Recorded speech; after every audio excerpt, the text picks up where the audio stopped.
Hello and welcome to Comic Book Herald's Hickmania, a series running through 2022, where we'll be reading and analyzing the creator-owned works of writer Jonathan Hickman, from his debut, The Nightly News, through to his most recent output. We'll be reading one creator-owned work a month through 2022, and each month I'll release a new analysis with a new guest discussing the comic. In its brief 7 issues, Secret is a tale of modern corporate espionage that balloons into full Cold War secrets known only to a select few intelligence operatives. We've got writer Jonathan Hickman, artist Ryan Bodenheim, colors by Michael Garland, and letters by Rasputin. And I am very excited today to be joined by Open Mike Eagle. Hey, Mike, thanks so much for joining. What made you interested in joining for Secret? Because I was very excited when you said you were open to that. So I was a lapsed comic reader for most of my adult life. And when I read House and Powers, it not only got me back into reading Marvel and reading X-Men, it just got me back into reading comic books. And I kind of started with reading everything that Jonathan Hickman wrote. Yeah.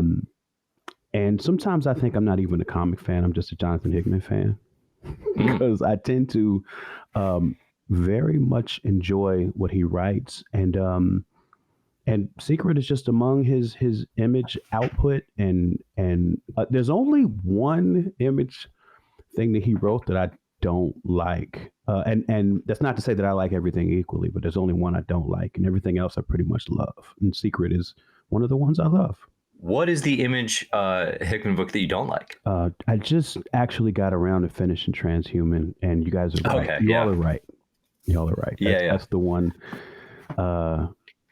It was like the twist that I saw coming 13 miles away. And, he felt it. It seemed like he was very pleased with himself to deliver that twist. And I was like, oh, this wasn't it. But no, everything else I love. Okay, cool. No, I was really excited when you were like, hey, I want to join and talk Secret. I was just excited that you joined, period, because, you're, for those of you who don't know, Open Mike Eagle, you're a busy fella. You got music career. You had Anime, Trauma, and Divorce, one of my favorite 20 albums of 2020. Everybody can check that out, of course. Absolutely. You got podcasts going on. I just saw that you relaunched. So I've been listening a lot to What Had Happened Was, which is your pod where you go through kind of some hip hop history with some really cool guests. Those have been amazing. I've been loving the heck out of those. Thanks, but you just relaunched kind of like I don't know what you call it, like a personal interview podcast. And you had on Dan Harmon. I listened to that episode. That was pretty cool too. Thanks, so you're keeping busy on the pod circuit. Yeah. So like that's the pod I kind of like started with, and it was kind of just like a one-off interview pod, just like the kind of everybody steal the Mark Maron format kind of podcast. Yeah. And I did like 50 some odd episodes of it, and it laid dormant for a few years, and I brought it back. And it's still kind of one-on-one, but I'm trying to experiment with pushing it to some more uncomfortable places and see how that feels. It's kind of where it's headed now. Cool. All right, we'll keep our eyes peeled for that. So back to the Hickman stuff. When you said you'd be down to do Secret, 97% of the folks I asked to do this, they wanted to do East to West or Black Monday Murders, which I get, right? Those are the biggest ones. Manhattan Projects maybe a little bit, but true to its name, Secret is like, it's arguably the biggest secret in the Hickman catalog. Like I don't think it's done any favors. First of all, by the fact that like 2 of his most well-known works in the Marvel side of things are called Secret Warriors and Secret Wars. Mm-hmm. So it's like borderline ungoogleable. like it's super difficult to find anyone talking about Hickman's secret stuff that isn't the Marvel side of things, right? And I love those works, so I get that. But like in the secret power rankings, like it's a distant third. It's rough. It's rough. When I realized we were going to be making this content, I was like, wow, we may be the first YouTube content that is specifically focused on image Secret, because like you said, between Secret Warriors and Secret War, he's got a lot of secret stuff. So the SEO does not work out for image on this one. The SEO is rough. The SEO is absolutely rough. And I truly, though, I think you're kind of right, because like normally when I go into these, as we've been doing these deep dives, and we're doing about 6 months here of Hickmania, which has been a blast. Even if I'm critical of the work as we talk about stuff, like I'm having a really good time going through the creator-owned catalog of a writer that I've really enjoyed. When you say, I don't know if I'm a comics fan so much as I'm a Hickman fan sometimes, I definitely feel that at times. There's a ton of other comics that I love. Like I'm a huge comics nerd, clearly. But it's like there's as a writer, as a mind, like there's a lot of stuff there that I really, really dig. That said, there's also like when you go on this creator own journey, it's not all aces. Right. Like there's a lot of good ideas. There's a lot of the critic for CBH wrote this in his review of A Red Mask from Mars. There's a lot of gesturing at big, interesting ideas, but not necessarily seeing them through, right? And Secret definitely falls in that like super underdeveloped, undiscussed kind of work. And like I was saying, normally I go back and I want to look up all the interviews and things that maybe were done around the time. We're in that. This comes out starting in 2012. So we're still in that period of time where Hickman was like actually doing the comics press circuit and those sorts of things. But when you find conversations from that time, it's all Manhattan Projects, it's all East of West. And like he'll mention like that Secret is happening, but clearly it's not the focus of most of the press stuff or interview stuff at the time. And then the book comes out and it has the thing that a lot of his work has, which is it's crazy delayed in the moment. And like I wasn't collecting it at the time. Sounds like you weren't either, right? But it's like apparently it was like, 2 issues and then like something crazy, like a year, like 19 months. I should have written it down. I think Ryan Bodenheim got sick. Or was ill and couldn't finish it. So if you were collecting it in the moment, that's one of those things too, where it's just like, well, that just absolutely knocks out any momentum that a book might have had. Especially a book like this that is like a super slow build. I mean, this is a book where it works a lot, at least for me, a lot better as a full piece than it does on like I'll read 2 issues, in 2 months basis.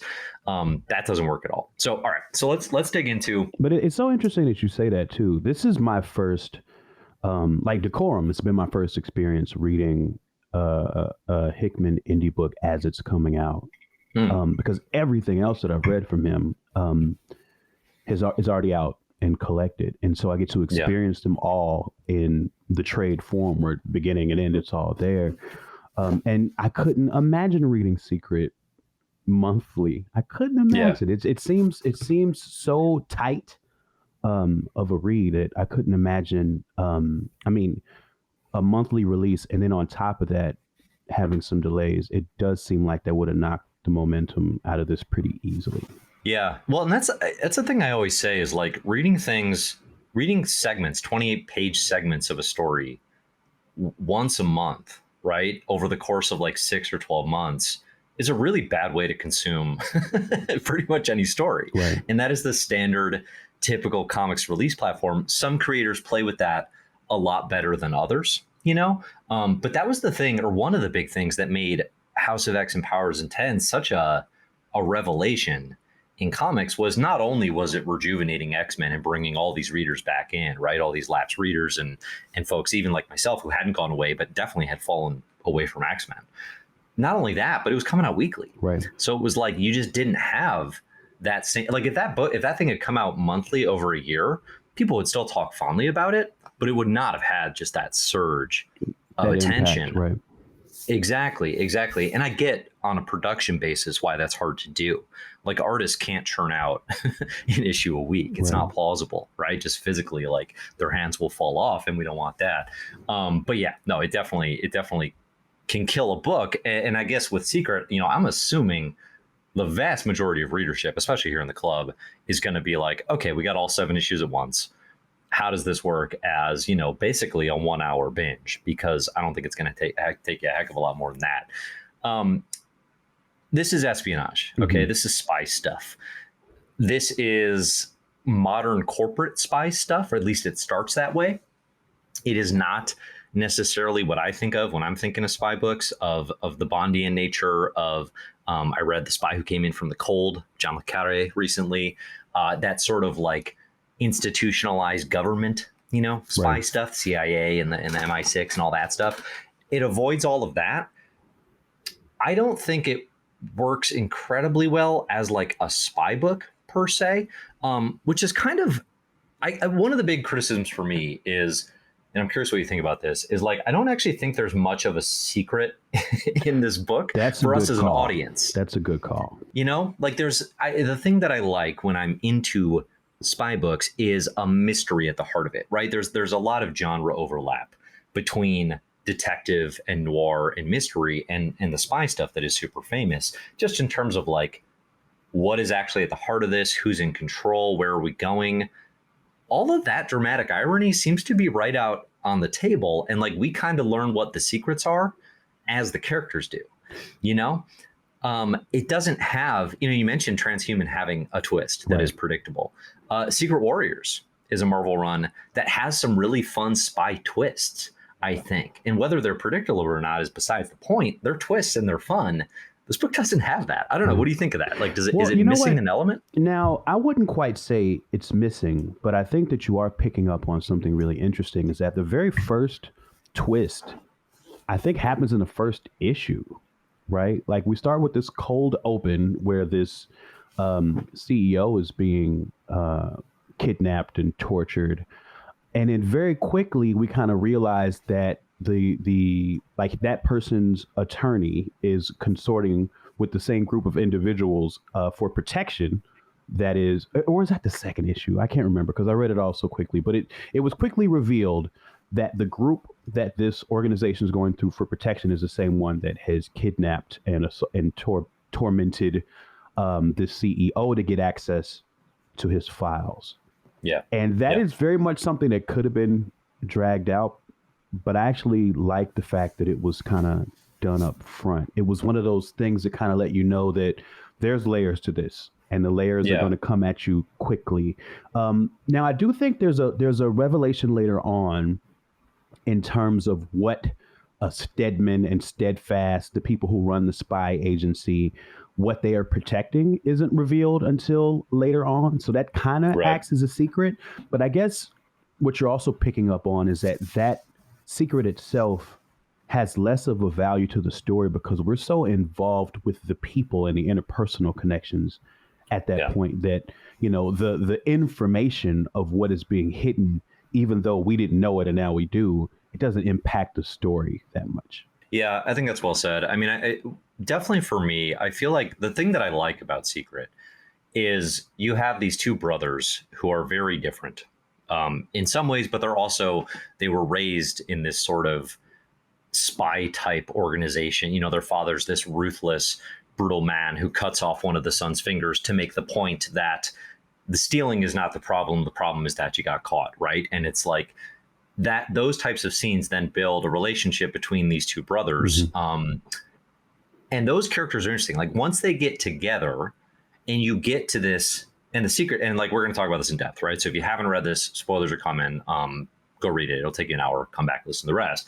But like the secret here is like this secret economy of wealth, right? It's that like the Russian and the CIA, like the KGB and the CIA, basically, right? Like that they have like a hidden secret stash through the Cold War of what they call like a whole ass economy of wealth, and then there's this heist of sorts to steal it. It's like the last three issues. I feel like the book really finds itself once it hits that point. It's like at that point, I'm like, oh, okay, this is what the book is. Whereas the first half, it's very obtuse, and I think there's probably two ways to interpret that. One is like, it's really clever and layered and slow building intentionally.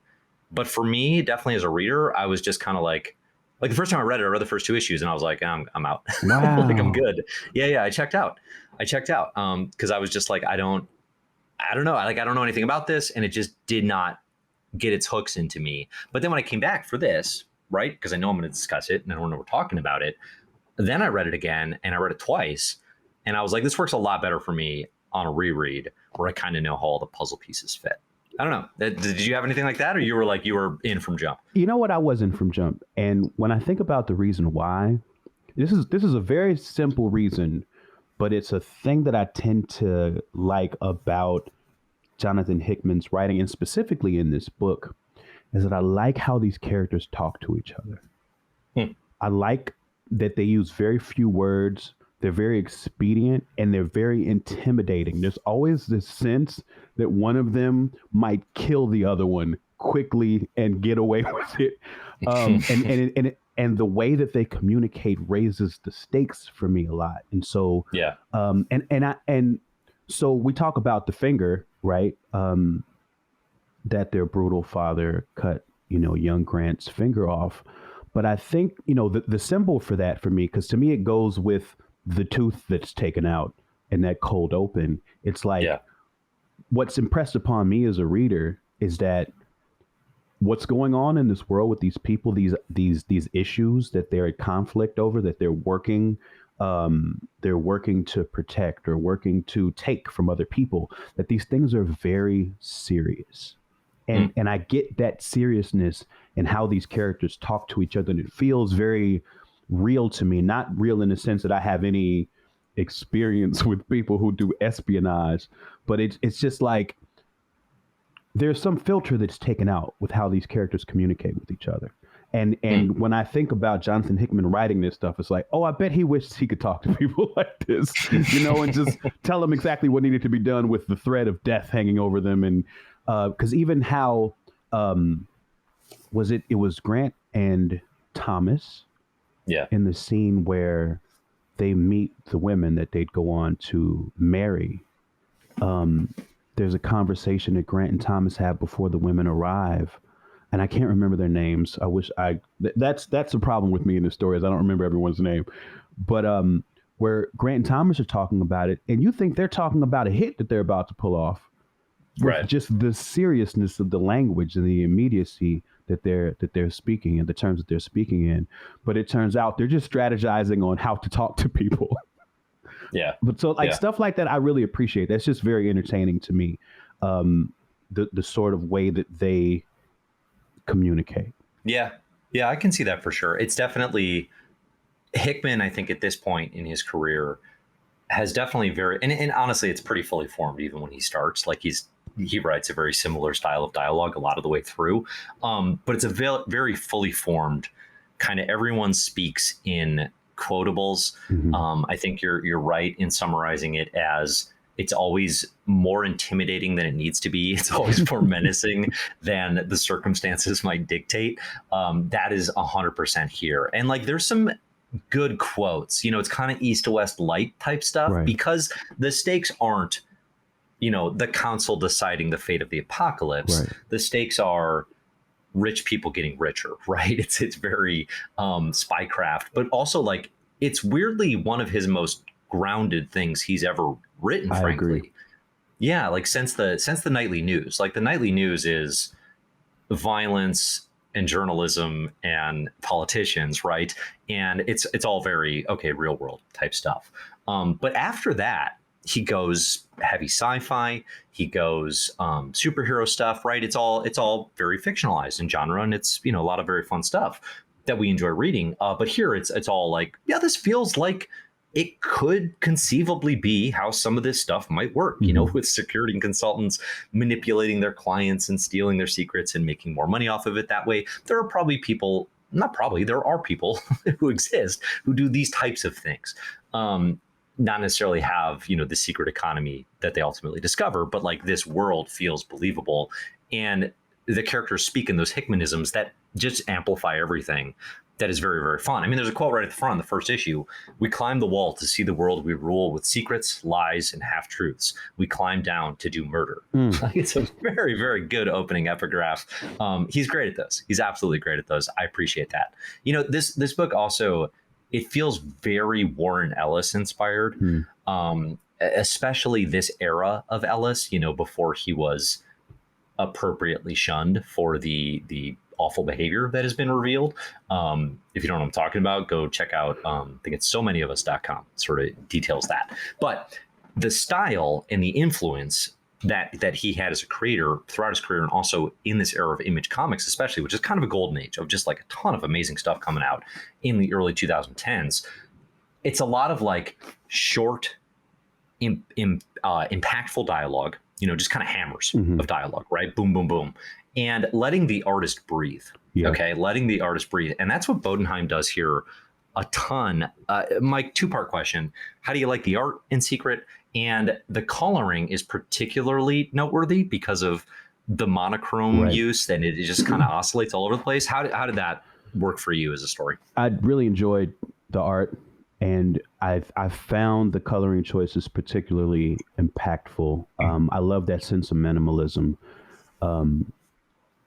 Bodenheim draws with such clean lines that it kind of lend itself to that monochromatic palette very well.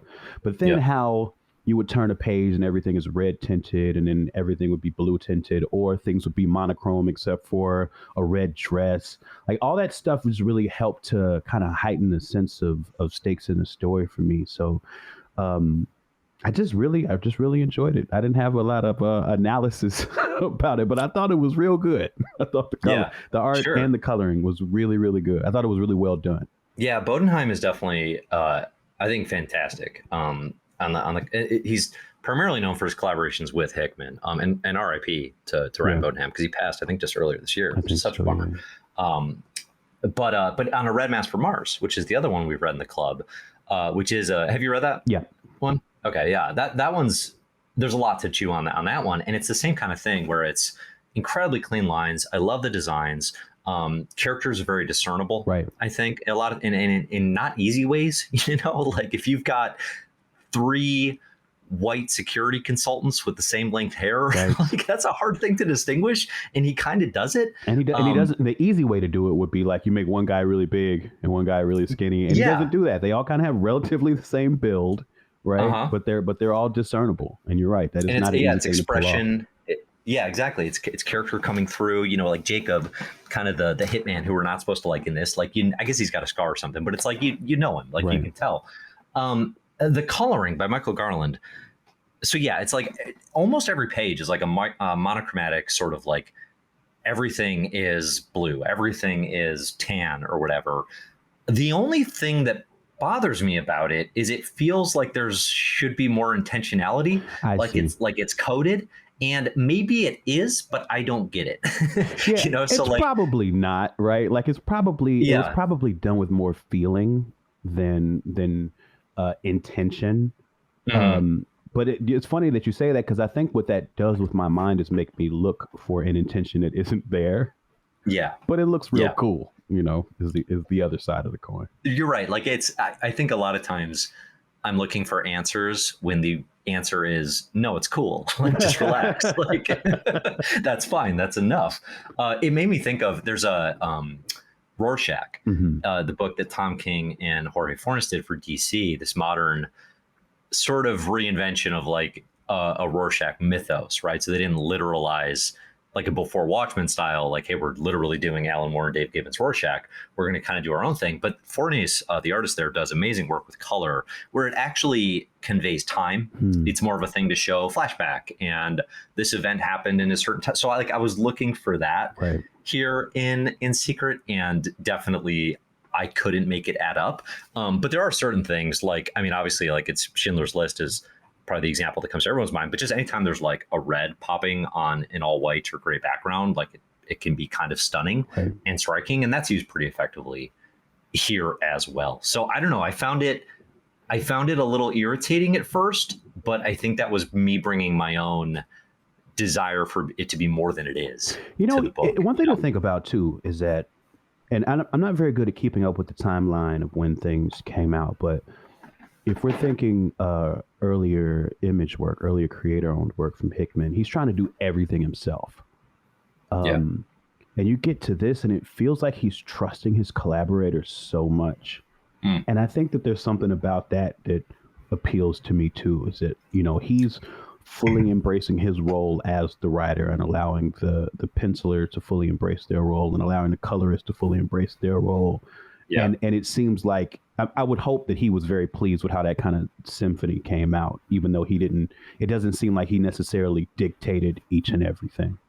That's a really interesting point, because I actually think with the Red Mask for Mars, the book he had done with Bodenheim previously, I think he colored it. Like he still hadn't given that piece. So it's like he's slowly giving pieces of the process up as he progresses, because the first two works, like you said, they're all him, right? The Nightly News and Pax Romana. Pax Romana, thank you.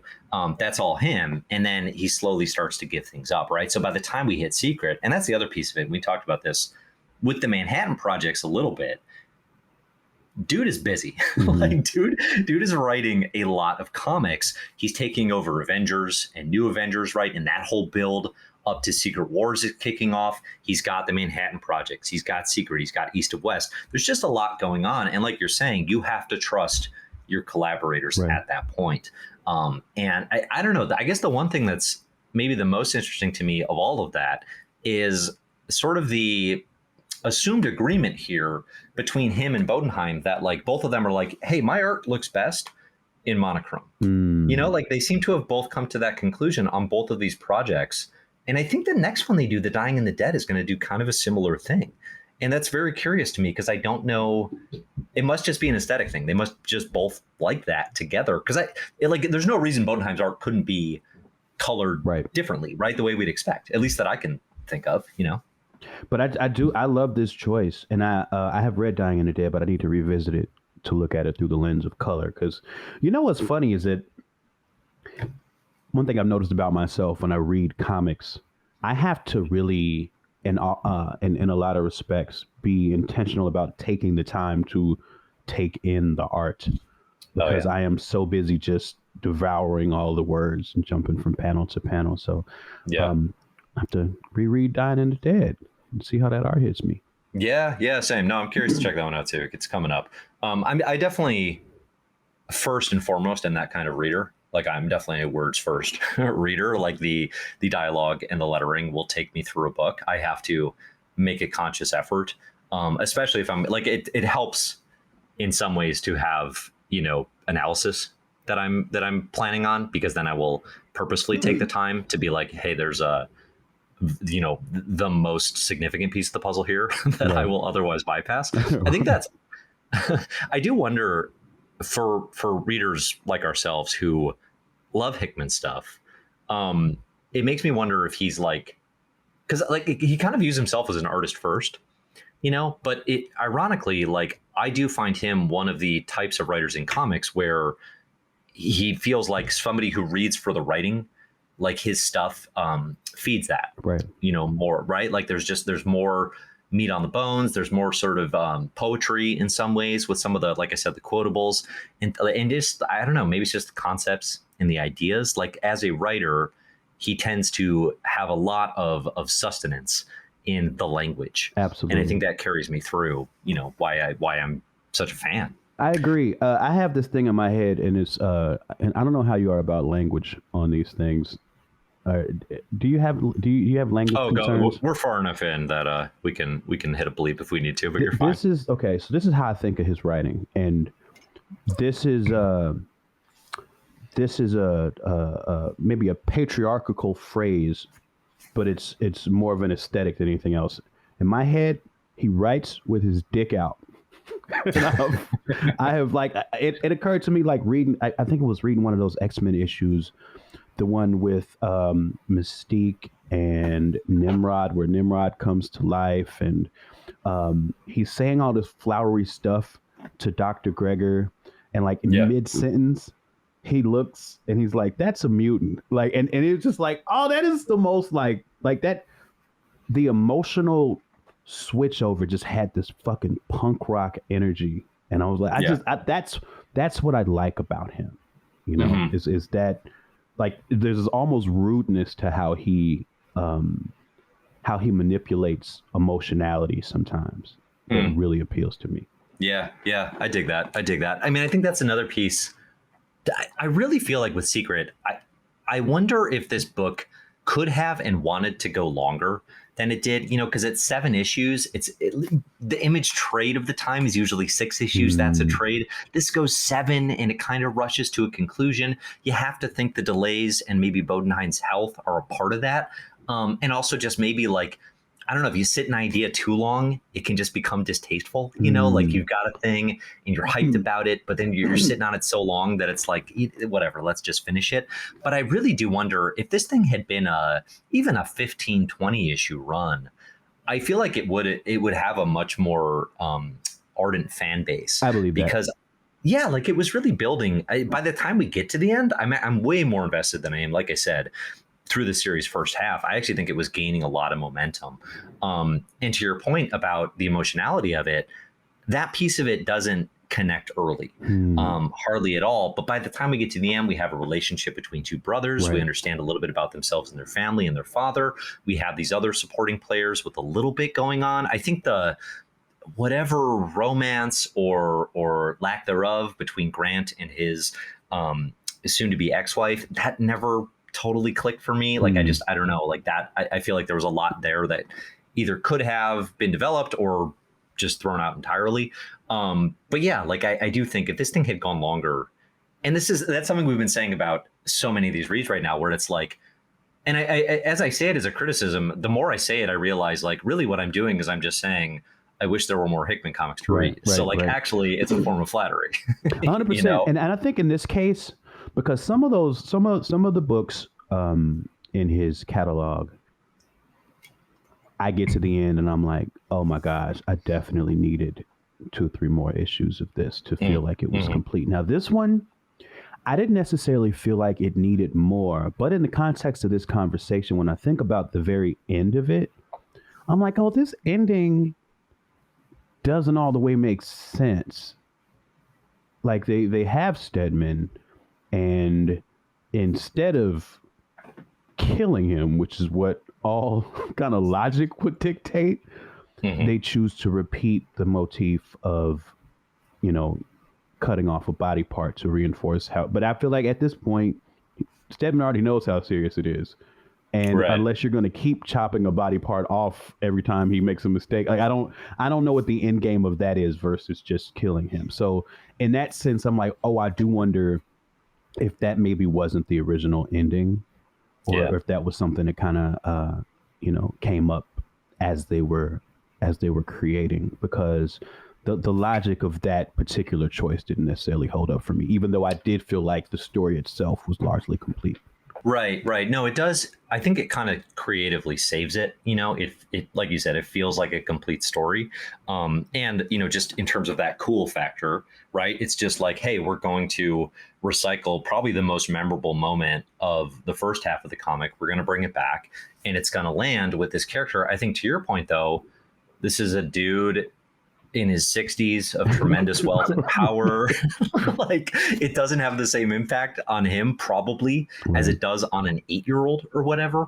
It makes me wonder about a continued version of this story where then we get to see Grant and Marcus at the head of, like, you know, this espionage organization with all this wealth, like something where it's like, okay, now that we got that out of the way, should let the real spy stories begin, or something to that effect. And one must wonder too, because, you know, at the heart of this story, what seems to be the big idea is, okay, what if all of the Russian spies and the American spies during the Cold War had conspired to create this wealth based on making each country believe that the other one was up to programs that didn't exist? So just basically having bankrolls constantly funded based on phantom operations that weren't happening, but for them to be in agreement on that and, you know, and agreeing to share that wealth. That seems to be the big idea. One thing that never really gets introduced into that, which when you think of Hickman, a lot of Hickman stuff, there's a thread of media that gets intertwined in it at some point. And in this one, that never comes up. Like, nobody ever threatens to expose this. Like, and even when I guess the Russians are sort of talking about it, and they're like, we don't even care if people find out about this. Like that's more a concern maybe for the Americans, but like the fact that never becomes that's not part of the stakes really is kind of interesting to me. And I wonder if it had gone longer, would that be something that would be instituted, or maybe would have gone in that direction? That's interesting. Yeah. It would have been interesting to see it discussed more, even if just to say, in sort of a vein of the nightly news of just being like, yeah, we're not worried about them. They don't matter. Right. That's an angle you could take of these people being like, our power is so far beyond that, or not. Right. But yeah, it doesn't really come up. So, all right. So this is spy stuff. Again, it's 7 issues. It's a super easy read. I do think it's better as it goes, and I also think it's better when I really enjoyed revisiting the first 3 issues after I had read it again, because then I was like, oh, okay. Like, even just some of the names and stuff, you know, you mentioned, like, I don't know, it's always such a it always feels like such an anti-intellectual complaint. Like you hear this a lot during Game of Thrones. People are like, oh, I can't remember anyone's name. And I was like, it doesn't matter. Like it doesn't, like, either stick with it or it doesn't matter. But in this book, I had that problem. I was like, the only reason I remember Grant is because I know Hickman's a big Grant Morrison fan. Like it's very comics nerdy and meta in a way that is not important to the story. I kept wanting to call everybody Thomas, but Thomas is like the character we never meet because he's dead by the time the story starts. Right, totally. And even that, like the opening montage, honestly, the first time I read it, I was like, I did not even connect the dots that it was his funeral, and those sorts of things. This spy. So, and maybe that's stuff that seems super obvious. What are some of the like spy stories that you love? Like, do you have like spy movies, or I don't know, are you like a genre junkie or not so much? I gotta say, I haven't watched too many spy movies. I feel like when I was younger, I saw a bunch of James Bond and like the Transporter. So I never really got into it, and that genre never really did that much for me, I don't think. Comics wise, big fan of Hickman's Secret Warriors. Like a lot of that Shield stuff and double triple agents. Like I really enjoyed that. And and I've enjoyed quite a bit of the Brubaker and Phillips stuff. But I guess that stuff vacillates between, crime, street level crime noir and espionage.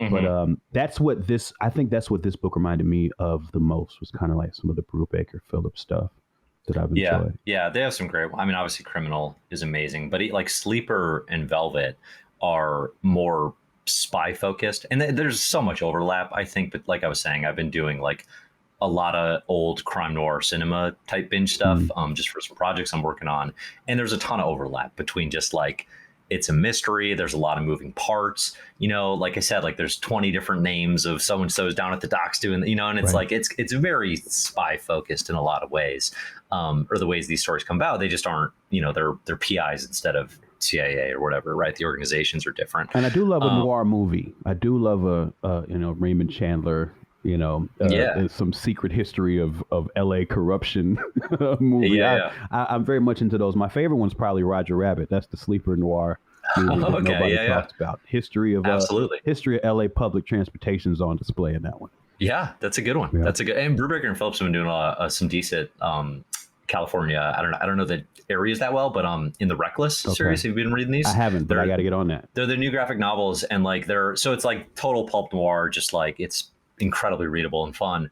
But Brubaker will weave in like one sort of like secret history of California thing in there. I love that. I love that. It's good stuff. Okay, so you mentioned recently been rereading Avengers, if I'm not mistaken. I reread the entire Avengers, New Avengers, everything up until Secret Wars proper started.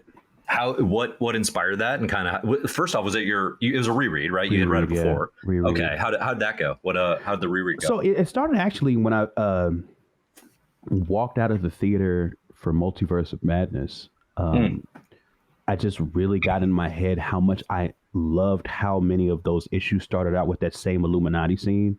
And I just wanted to be in that world again, and feel that again. And it was just amazing to take all that stuff in. I mean, I think one thing that leapt out at me, so he had that motif of starting so many issues with Reed Richards saying everything dies, and then they kind of pull out, and it's the Illuminati sitting there.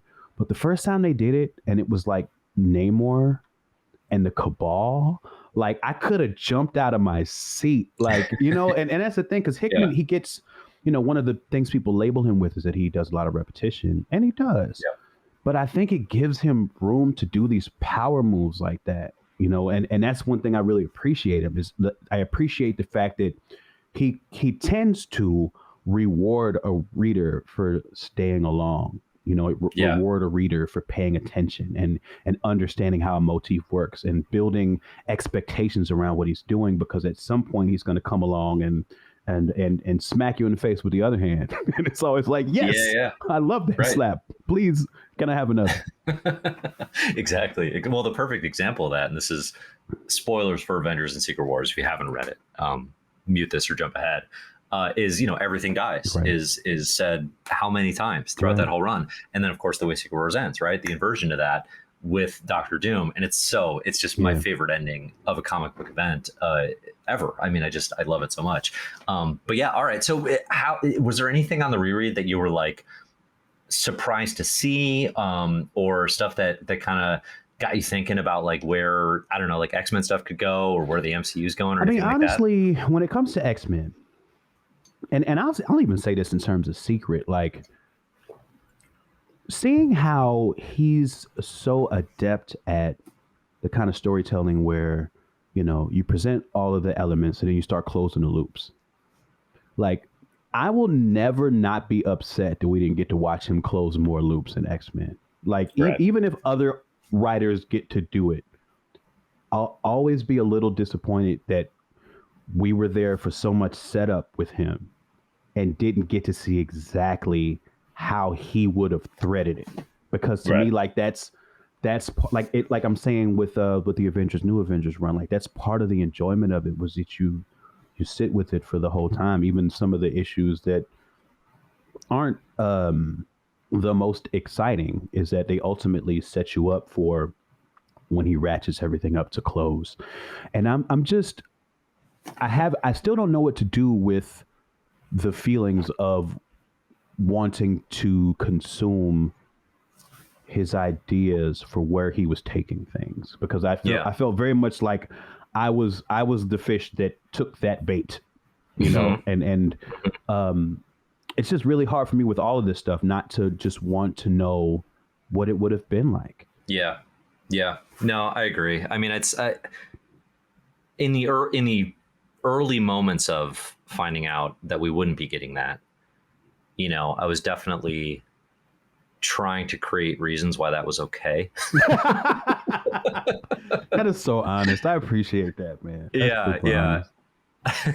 And the further we've gotten from it, the I totally agree with you. It's like I'll always be disappointed. Yeah. That it didn't happen, right? That we didn't get, like you said, just threading the needle, just closing the House and Powers to what, right? To what, like, end.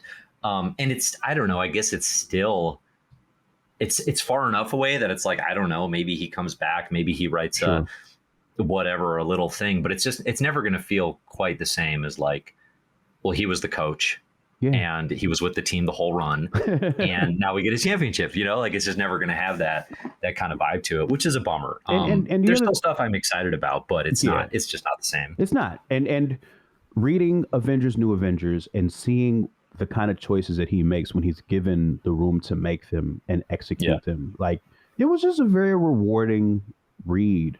And it was a lot of comics and a lot of choices and a lot of characters and a lot of side stories. But it was just very, very satisfying.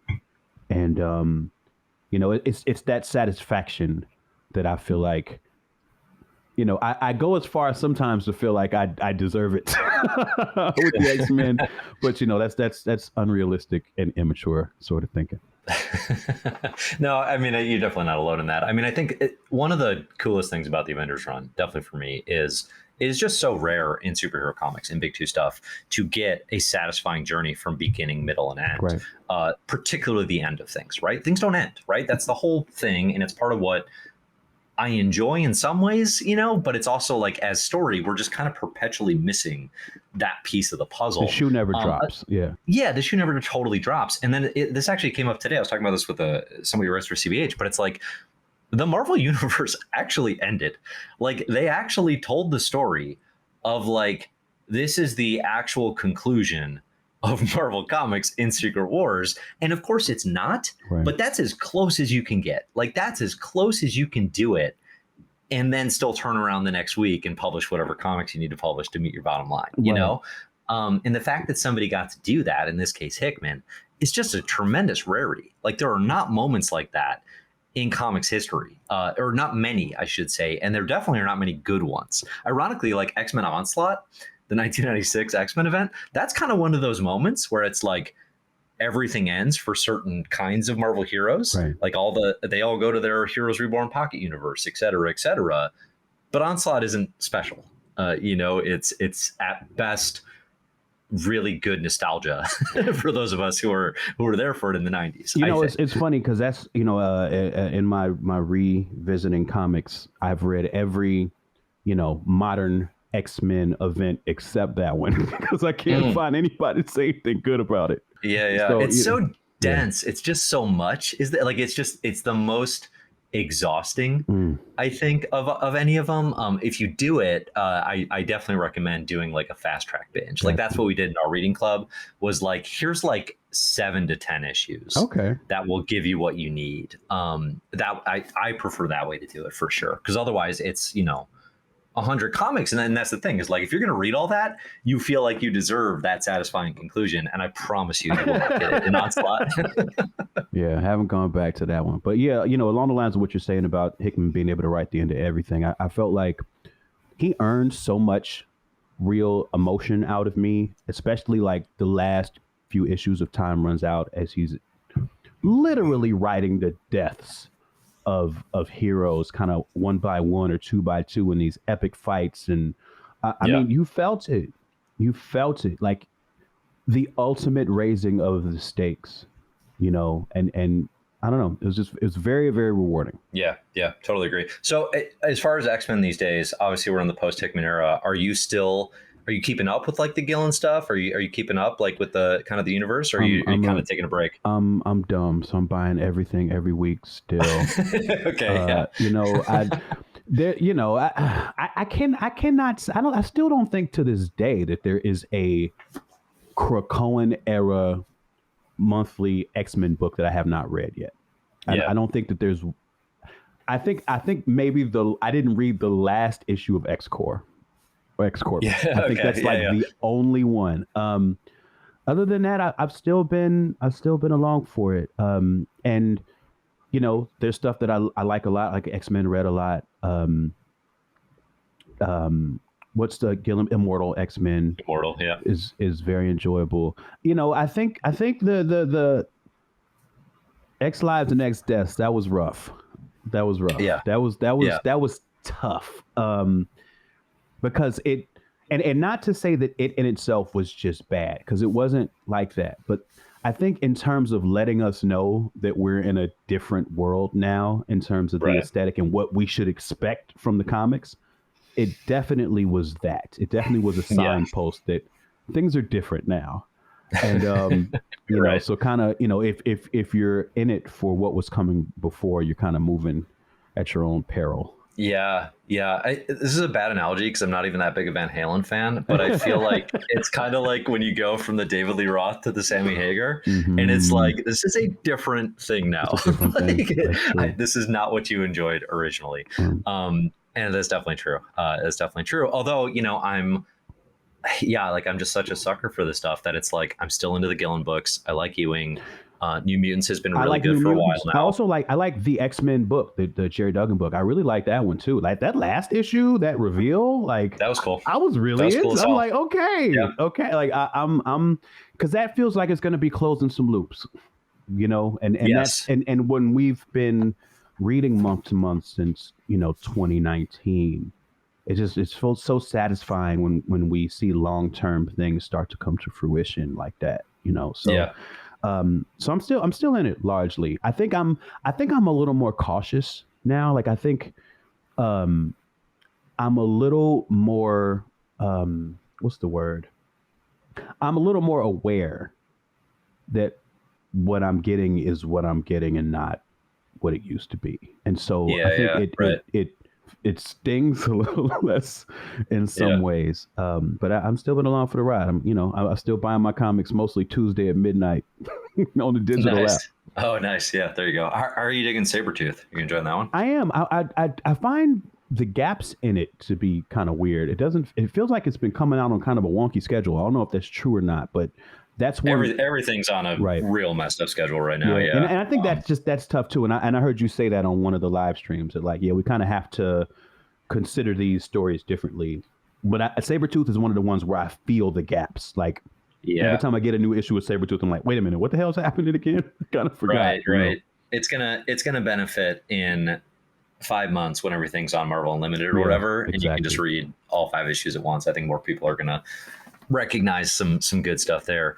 All right, cool. So I got two more things for you. One is shouts to the Black Bolt and Lockjaw reference on your last single. Hey, that's Loved right. it. Loved it. Also weaved in Mitski shortly thereafter. Oh yeah. I was like, this is way too up my alley. Just shouting stuff out, as I see it, as things pop up on my computer, just put them in a verse. There you go. Love it. Other thing, who you got in the finals? I saw you've been tweeting about the NBA finals. You think Warriors are going to close it out? So Warriors is my second favorite NBA team. I'm a Bulls fan through thick and thin.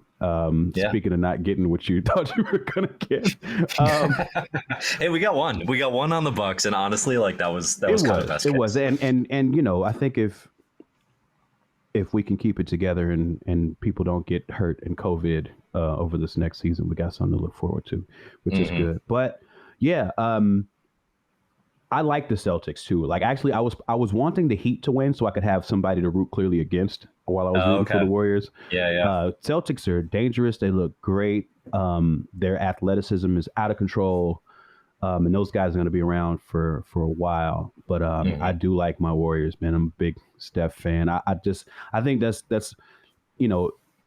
Draymond, you can kind of take or leave, but that's a real likable group of guys, and I root for them. My son roots for them. So, happy times if they can pull this off. I'm with you on that. I've been rooting for the Warriors pretty hard. I love Steph. He's so fun to watch. Yeah. I love Steve Kerr, former Bull, right? Just always rooting for him.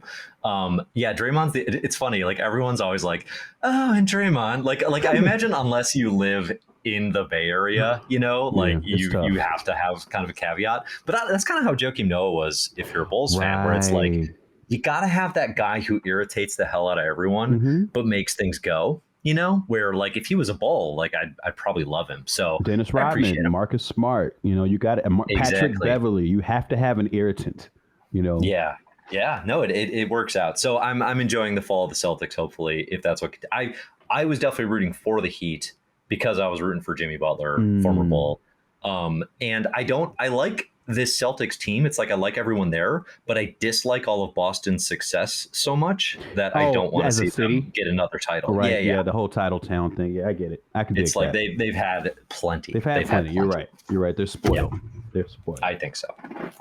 All right, cool. So we got 2 votes for the Warriors here. Hopefully they can close it out. Hopefully. And no lock though. No lock. I don't know. I still feel like the Celtics are kind of a better team. Yeah, I think. I mean, they're more athletic, and you'd almost want to say across all positions more skilled. But I just feel like the Warriors are so savvy and experienced and confident, and I think they have the endurance. And I don't even mean physical endurance. I mean like psychological endurance to push through. Because you can tell, like, especially if you've been watching these playoffs, at each level, pressure rises like exponentially. And and that's why I'm like, I think the Celtics, win or lose, come out better because you are watching Jason Tatum get better. You're watching Jaylen Brown get better, and there's no way not to carry that into next season. Yeah, just that experience of getting through it. It is amazing how guys like a Jordan Poole and a bunch of others will it's like, oh, they're going off for 30 in the first round. Like these guys, they figured it out, right? Playoff 30 points, and then they get to the finals, and it's like, yeah, he's got 8, and that's a tough 8. Like there's guys Kerr won't even play right now. Yeah, yeah. Just a different experience. All right, cool. So yeah, I'm looking forward to watching the next game. All right, Mike, what do you want people to know? What do you want people to find? Where should they look for your stuff? You can hit me up at MikeEagle.net is my website. Everything's there. And then, I'm on Twitter a lot. So at Mike_Eagle there, you can usually find out when I'm up to there. Cool. We'll be back with the rest of Hickmania next month. We're going to be doing, I think we have God is Dead, which is this weird. Have you read God is Dead? I have it, but I have not read it yet. Okay, so it's like Hickman fronts this project initially, and then it kind of becomes its own spinoff thing, and then East of West as well. We're going to kick off here in the near future, which should be super fun. I think we're going to have some good guests and some good conversations. So if you're playing along with the Hickmania experience, it's going to continue. As always, get in your comments here or thoughts on any creators we should tackle next year. Now, as we approach the midway point of the year, I'm starting to think a little more seriously about what kind of creator catalog I want to go through next year. We've had votes so far for everyone from Brubaker to Alan Moore to Grant Morrison. to the one person who keeps picking Peter David, which That's I'm not funny. doing. I promise. You know what? Let me quickly just say the one thing that's really interesting, because I've watched every episode of this because I'm such a Hickman fan, and it's rough, right? Because when you look at these things under a critical eye, you get the sense of, oh, big ideas, oh, details may not necessarily add up, maybe corners were cut. Like you start to really see the cracks, you know. And so I think in discussion of these books, it can come off a little more negative than it's meant to be, but that's just kind of the Yeah. nature of analysis. But the other side of that, especially when you bring up other creators, I have a sense that it would be way rougher on most other creators if they're Yeah. really kind of put under that lens. So it'll be really interesting to see, you know, what happens going forward with whoever you end up going with. Yeah, I think that's a good point. It's something I talk about a little bit in the Manhattan Projects one, which I think goes up today, actually, the day we're recording this, mid-June here. But yeah, no, it's like I have to, I forget to say it because I've been doing them a bunch, but it's like, I'm a big fan. Like, I like the dude's stuff. Like, I want that to be very clear. But yeah, it's like in having total full conversations about it, it's like, yeah, you identify cracks. I think you're right that a creator has to be of a certain incredibly high caliber for me to even want to consider reading 12 books over 12 months and talk exclusively about them, right? And to your point, like, there aren't that many creators that you could do that with and not just be like, hey, month 8, we're back we're back again, you know, talking the same thing. So yeah, it's definitely to Hickman's credit for sure. All right, this has been fun. I appreciate you hopping on. Absolutely. Everybody, thanks for having me. like, subscribe, share, check out Mike's stuff here in the show notes. Thanks.